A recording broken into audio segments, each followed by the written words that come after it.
নমস্কাৰ এনি টকছলৈ আপোনালোক সকলোকে স্বাগতম জনাইছো। নাজিৰাৰ গেলেকীত হৃদয় বিদাৰ ঘটনা।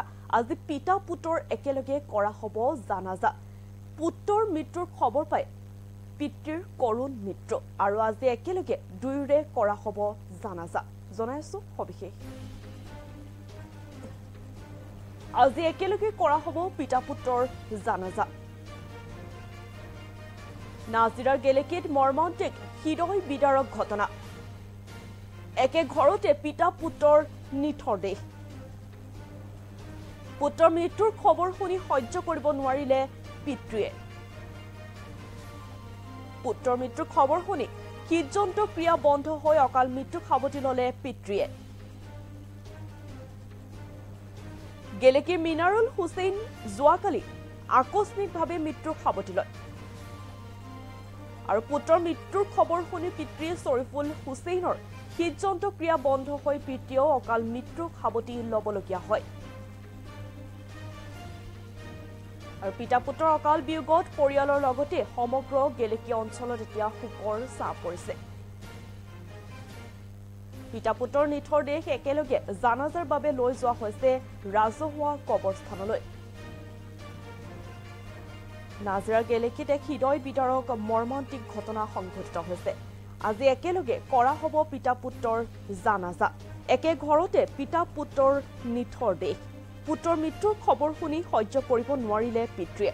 পুত্ৰৰ মৃত্যুৰ খবৰ শুনি পিতৃৰ হৃদযন্ত্ৰ ক্ৰিয়া বন্ধ হৈ অকাল মৃত্যুক সাৱটি ললে পিতৃয়ে।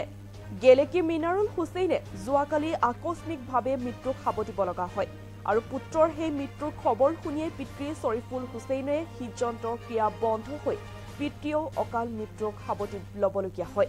আৰু পিতা পুত্ৰৰ অকাল বিয়োগত এতিয়া পৰিয়ালৰ লগতে সমগ্ৰ গেলেকী অঞ্চলত শোকৰ ছাঁ পৰিছে। পিতা পুত্ৰৰ নিথৰ দেহ এনেদৰে এতিয়া লৈ যোৱা হৈছে জানাজাৰ বাবে।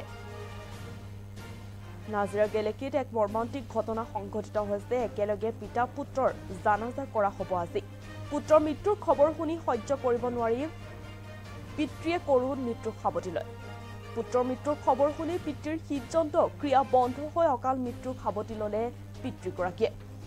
গেলেকী মিনাৰুল হুছেইনে যোৱাকালি আকস্মিকভাৱে মৃত্যুক সাৱটি লয় আৰু পুত্ৰৰ মৃত্যুৰ সেই খবৰ শুনিয়ে পিতৃ শ্বৰিফুল হুছেইনৰ হৃদযন্ত্ৰ ক্ৰিয়া বন্ধ হৈ পিতৃয়ে অকাল মৃত্যুক সাৱটি লবলগীয়া হয়। আৰু এই পিতা পুত্ৰৰ অকাল বিয়োগত এতিয়া পৰিয়ালৰ লগতে সমগ্ৰ গেলেকী অঞ্চলত শোকৰ ছাঁ পৰিছে। আৰু পিতা পুত্ৰৰ নিথৰ দেহ এতিয়া একেলগে জানাজাৰ বাবে লৈ যোৱা হৈছে ৰাজহুৱা কবৰস্থানলৈ। আমাৰ ওচৰত দৃশ্যাংশ আছে, আগবাঢ়িছো।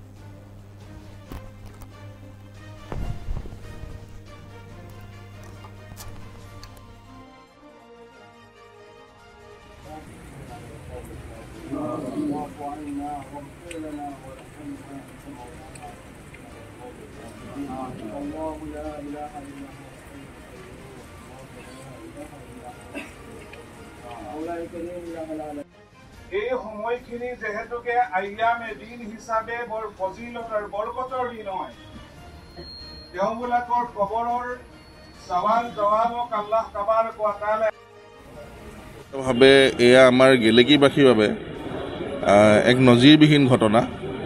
আৰু পোনপ্ৰথমবাৰ বাবে আমি গেলেকীৰ অঞ্চলবাসীয়ে আমি শোকত ভাগি পৰিছোঁ। যিহেতু আমি ভাবোঁ যে আমাৰ মাজত আজি এক খুব ডাঙৰ ক্ষতি হৈছে। আমাৰ সকলোৰে বন্ধু মিনাৰুল হুছেইন আজি আমাৰ মাজত নাই। আপোনালোকে সকলোৱে জানে যে তেখেতে উচ্চ ৰক্তচাপজনিত কাৰণত তেখেতে যোৱা পৰহি দিনাখন ৰাতি প্ৰায় 10:30 বজাত তেখেতে শেষ নিশ্বাস ত্যাগ কৰে মাৰ্ঘেৰিটাত। তেখেতে কৰ্মসূত্ৰে মাৰ্ঘেৰিটাত কয়লাৰ ব্যৱসায় কৰি আছিল। আৰু তাৰ পিছতে আৰু এটি মৰ্মান্তিক ঘটনা ঘটিল যে তেখেতৰ মৃত্যুৰ বাতৰি পোৱাৰ পাছতেই তেখেতৰ পিতৃ শ্বৰিফুল হুছেইন ডাঙৰীয়াও ৰাতি প্ৰায় 2 বজাত তেখেতেও মৃত্যুবৰণ কৰে। এয়া সঁচাকৈ এক খুব শোক লগা বিষয় আৰু আমি সকলোৱে শোকত ভাগি পৰিছোঁ। আৰু আমি ভাবোঁ যে গেলেকীবাসীৰ কাৰণে এয়া এক খুব অপূৰণীয় ক্ষতি। যিহেতু মিনাৰুল হুছেইন যি আজি আমাৰ মাজৰ পৰা আঁতৰি গৈছে, তেখেত এজন খুব আগৰণুৱা যুৱক আছিল। গেলেকীৰ যিকোনো সমাজ জীৱনৰ লগত জড়িত যিকোনো কাৰ্যক্ষেত্ৰত তেখেতে সদায় আগভাগ লৈছিল আৰু খুব হাঁহিমুখীয়া ল'ৰা আছিল আৰু সকলোৰে লগতে এক বন্ধুত্ব বজাই ৰখা সকলোৰে লগতে মিলা প্ৰীতিৰ মাজে চলা এজন যুৱক আছিল তো গতিকে আমাৰ কাৰণে এয়া খুব ডাঙৰ ক্ষতি তো আমি আশা কৰিছোঁ যাতে আজি তেখেতৰ এয়া শেষকৃত্য জানাজা সম্পাদন হৈ গৈছে আৰু ইয়াৰ পাছতে আমি দোৱা কৰিম যাতে পৰম কৰুণাময় আল্লাহে তেখেতসকলক যাতে ভাল স্থানত ৰাখে এয়া আমাৰ ফালৰ পৰা আমি তেখেতসকললৈ শেষ প্ৰাৰ্থনা কৰিছোঁ। আজি কিছুদিন পূৰ্বে